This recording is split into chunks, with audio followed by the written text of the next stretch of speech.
If you've been a Christian for any amount of time, then you've heard people talking about, oh, you're here for a purpose and God created you for a specific thing. And this is even what we focus on at Soul Solutions Coaching.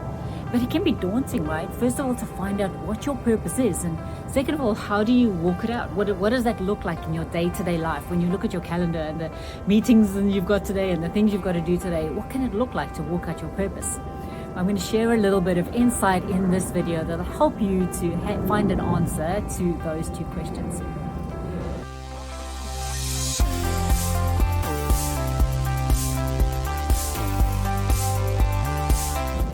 Hi there, I'm Lisa Berg of soulsolutionscoaching.com, where we love empowering the 2.0 version of you.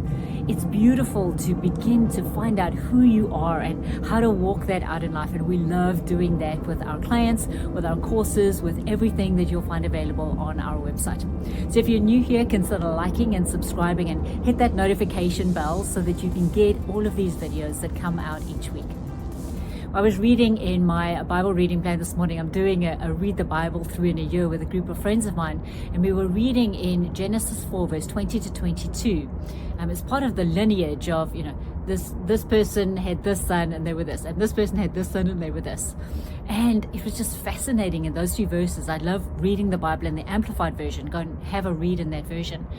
But it said that one of the sons was born to be the father of all of those who traveled and lives in tents.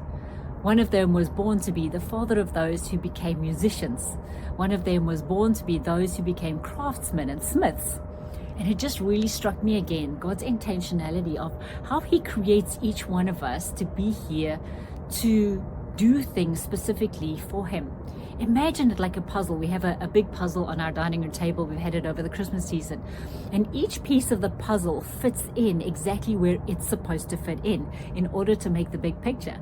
Well, that's how God sees things. We, as the body of Christ, are the big picture of what He wants done on the earth at this time. He knows exactly what's going on in the earth as a whole, but He also knows what's going on in your neighborhood, in your household, in your own family, in your community, in your life. He knows what's going on, and He has specific plans for your life and your influence on your community and your family, those around you, to be good, but specifically the way He created you to do it, right? So if you, like in these verses in Genesis, are somebody that's musical, what does it look like to, first of all, find out that those are the things God has put in you? The specific, the ear for music, the ability to hear when a note is off, the ability to make up a tune from something you hear, or to write words to a song that'll impact people. When those things, have a look at your life, and those things that come naturally to you, that come easily to you, really take notice of them, because those are the specific giftings God has given you, right? What about the guy who was there to make a tribe of people who would be nomads and live in tents? Well, he has a wandering spirit. As a child, you would have been able to see in him that he was able to make friends easily wherever he went. Or he was a loner and was perfectly happy by himself, but he didn't cry when you left one place and went to go and live in another place. He loved new adventures and finding out new things. He was able to, in his circumstances, make a place to live, or make a fire to make something to eat, or be resourceful and just not eat that day until the next day. There are all of these little clues that are in each one of our lives that show us the things that we are created for. And so we love at soulsolutionscoaching.com sitting with our clients, and we have a process that we take clients through that actually helps you to understand what these giftings are. And it's beautiful to take this first step of going, God, show me what you specifically created me for. What are the things that light me up? What are the things I love to do? What are the things that I'm good at naturally, right? Am I good with people? Am I good with tasks? Am I good at creating things? Our son-in-law is brilliant at being able to take a concept that he can see in his head. He's a fine artist, and he can draw the most exquisite paintings and designs and pictures, right? And he can take that and then it comes out of the end of his hands in steelwork. So he can create almost any design that he can think of, he can draw it, and then he can create it in steelwork or in other physical mediums. So that is his gifting. It's not something I can do, it's not something my husband can do, but our son-in-law does this just brilliantly.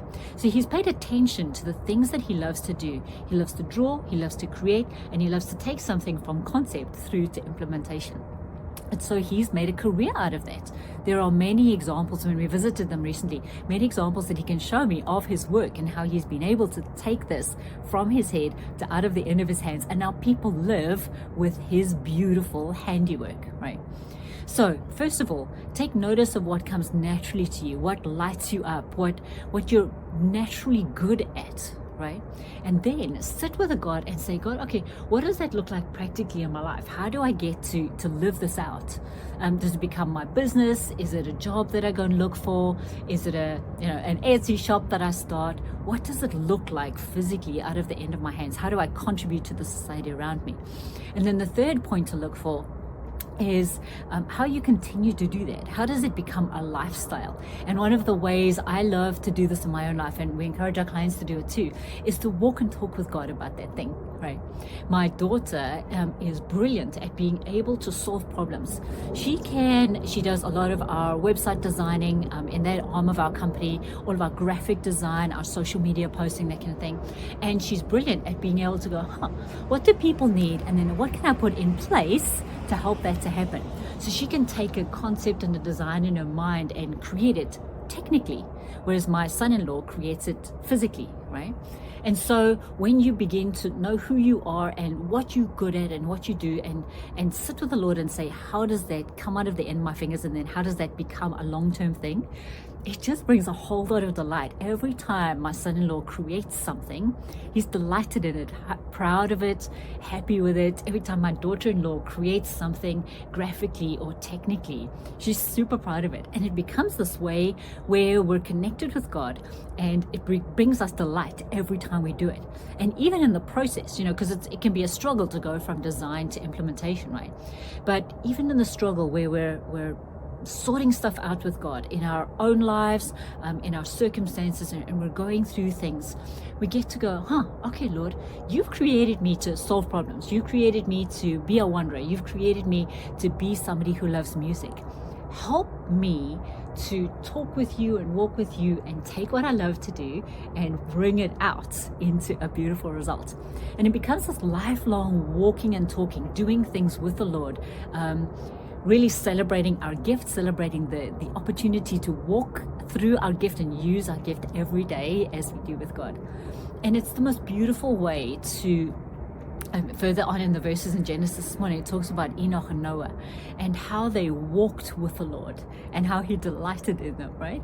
It becomes a way of God delighting in us because we're using our gift, and us delighting in God because he's helping us to use our gift and we're doing it with him. So I want to encourage you today to take these 3 steps and really start delighting in what it is that God made you to do. The things you love to do, the things that really bless you and others around you, and God too. So as always, Jesus is inviting you on an adventure today. Will you accept? Come across and visit us at saltsolutionscoaching.com and like and subscribe and leave a comment below this video. We've also put some journaling questions below this video so that you can go in your quiet time and sit and talk things through with God too. So bless you, bless you, bless you, and I will see you next time.